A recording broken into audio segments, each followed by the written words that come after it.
On se trouve chez moi, dans mon antre, en fait, dans l'endroit où je passe le plus de temps de ma vie.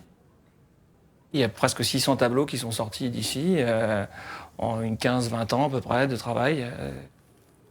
La peinture que je fais, c'est une peinture qu'on pourrait considérer comme une peinture contrôlée. Donc il y a tout le travail de recherche. L'intelligence autour de la peinture, elle se passe en amont, en fait. Il y a un côté application, forcément, qui a aussi son charme, parce qu'elle est basée sur une propreté qu'on essaye de pousser à l'extrême.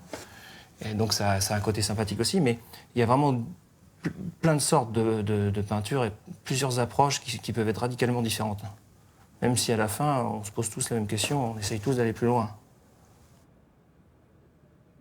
J'essaye aussi aujourd'hui d'aller chercher des couleurs qui sont parfois repoussantes quand elles sont seules, mais qui rentrent en vibration quand elles sont composées avec des camaïeux. J'ai travaillé justement sur un truc, pendant des années, j'ai essayé de travailler sur la persistance rétinienne, c'est-à-dire mettre une grande masse de rose fluo avec un seul point vert d'eau tout petit au milieu. Et vous avez l'œil qui n'arrive pas à fixer le point vert d'eau parce qu'il rentre en fréquence et il n'arrive pas justement à fixer. Ces vibrations-là de couleurs, quelque chose se passe même dans l'œil, quoi, a priori.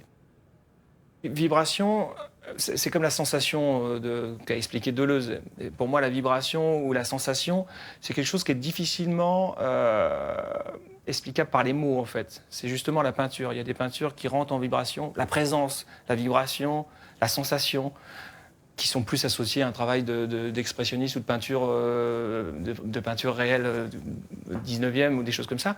Mais j'ai la volonté et j'espère réussir à amener ces notions-là dans une peinture contrôlée. Ce livre, c'est un condensé du 20 ans de travail, déjà. Et ensuite, c'est un résumé des 5-6 dernières années où mon travail commence à évoluer doucement, où on voit chronologiquement ce que j'y amène à chaque exposition. Et puis qui ouvre vraiment sur le futur et sur ce que maintenant je vais travailler, à savoir un travail beaucoup plus abstrait et beaucoup plus affirmé dans mon vocabulaire graphique sans avoir la nécessité d'amener la narration, comme j'ai pu le faire dans le passé, ou quelque chose d'explicatif, narratif, figuratif. Je vais essayer d'imposer un travail beaucoup plus abstrait et beaucoup plus dans la vibration et dans la peinture. Je suis avec ma femme et ma muse depuis qu'on a 17-18 ans. Donc aujourd'hui, elle est beaucoup plus décisionnaire de ce qui va paraître sur la toile qu'elle l'a été dans sa position de muse classique pendant des années, quoi. Elle fait des photos d'elle-même qu'elle propose par le biais d'Instagram, par le biais des réseaux, toujours pour être dans le moment et l'instant et la génération dans laquelle on est. Et moi, je les traduis à distance, ces photos, sans avoir le regard et le cadrage que j'ai toujours décidé.